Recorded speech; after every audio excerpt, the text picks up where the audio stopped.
Yes, please.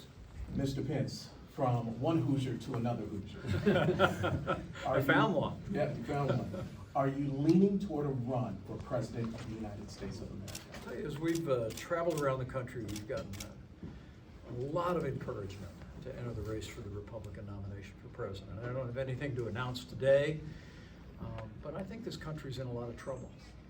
And when I think about what we were able to do during the Trump-Pence years to rebuild our military, revive our economy, unleash American energy, to see conservatives appointed to our courts at every level, and see a level of prosperity in this country, the likes of which I've never seen in my lifetime, with wages rising, 7 million new jobs.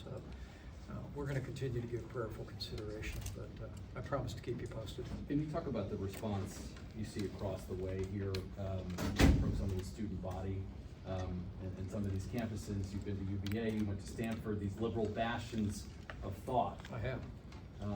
What's your response to some of these other folks that don't like the fact that you're here? Well, that's what freedom looks like, isn't it?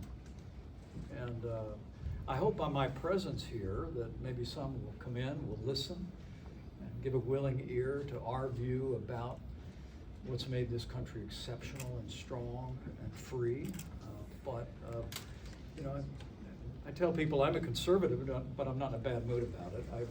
I love a good debate. I love a good dialogue, and I would hope that my presence on this campus and on campuses around the country would help level what has been an imbalance of liberal thinking on many campuses today across the country. I do want to commend, I think the University of North Carolina has been a great exception to that. It's been an institution that has respected and academic freedom. And my presence here today, the warm welcome that we've gotten from members of the Board of Trustees has been very meaningful. But I don't begrudge anyone their opinions, and I hope some of them come in and listen to a few of mine. What about some of the students outside who are saying that your policies are hurting the country and are hurting people and are frankly causing detriment to lives? Some of the signs said, you know, ban bullets, not books, things of that nature.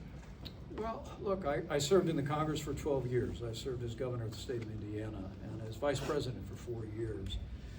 And I truly do believe the policies of a strong national defense, a secure border, less taxes, less regulation, more American energy, conservatives on the courts have really lifted the opportunities and protected the liberties of the American people. And I look forward to defending that record tonight. Mr. Vice President, your speech is titled "Saving America from the Woke Left."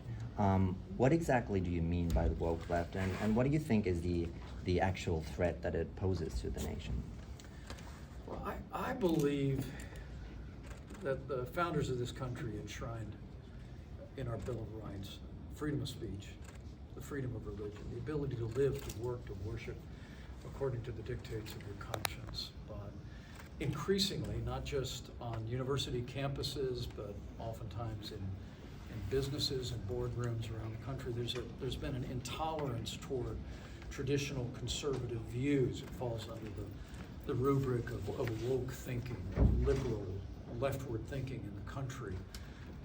And I hope my presence here today and the arguments that we make today will remind people that at the very heart of this country, the genius of America is freedom, and the ability of Americans to live out their values, to pursue their dreams with those inalienable rights, and being respected by one another is part and parcel of that. But I'm very confident that this freedom-loving generation that you're a part of will steer America back toward freedom, and the best days for the greatest nation on earth are yet to come. Thank you. Thank you all very much. Thank you, sir. Thanks, sir. You bet.